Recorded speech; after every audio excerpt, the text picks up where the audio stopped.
Avec nous, Maître Kovac. Je suis sûr que vous aimez aussi le jardin, non? Oui, à mes heures perdues, quand j'en ai, c'est rare. Hein. Ouais. J'en connais une qui adore le jardin. C'est Chloé Fourneret de l'association Pirouette Cacahuète. Vous nous l'avez prouvé en éduquant nos enfants justement à faire en sorte qu'ils connaissent mieux notre faune, notre flore, etc. Et ça vaut le détour. Moi, je vais vous emmener à quelques kilomètres de Besançon, respirer le bon air dans une propriété privée. On va partir sur les hauteurs de Devecé, dans le jardin qui s'appelle les Pins Noirs. Un havre de paix sympathique pour respirer. Ça va plaire, je pense, à Dominique Loiseau qui était avec nous hier sur France 3 Bourgogne-Franche-Comté, que je vous conseille de voir en replay.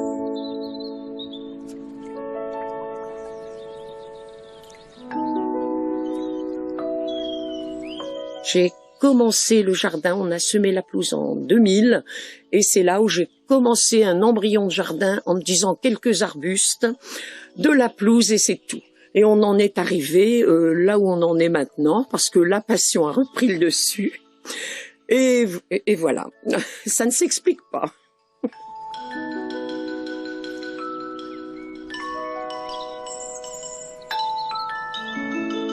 Moi, j'aime assez garder un aspect, j'ose pas dire naturel, parce que c'est un peu plus que la nature, mais comme nous sommes près des bois, garder quand même un aspect, disons un peu, oui, quand même naturel, quelque chose qui n'est pas contraint. Bon, les bordures des massifs sont relevées parce que je trouve que c'est plus joli, mais à côté de ça, il faut que, voilà, les plantes se débrouillent dans un fouillis apparent, parce que elles ne sont là que parce que je veux bien qu'elles soient là. Les végétaux sont plantés serrés. Il y a une contrainte, c'est-à-dire qu'il faut de temps en temps aérer, mais ça me permet d'éviter le désherbage, ça permet d'éviter l'arrosage, puisque le jardin se débrouille seul. Les plantes étant serrées, il y a moins d'évaporation.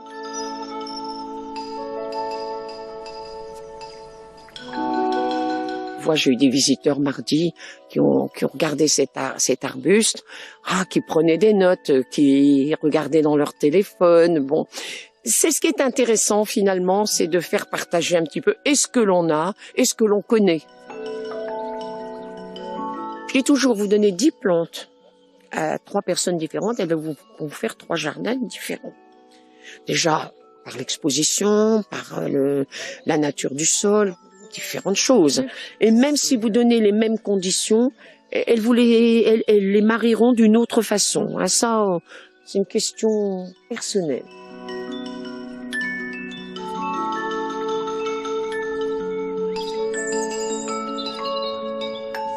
Ah, ça fait un bien d'enfer, hein. Des jardins de Bourgogne-Franche-Comté à voir ou à revoir sur le net avec une série exceptionnelle qu'on aime beaucoup. On va partir en duplex depuis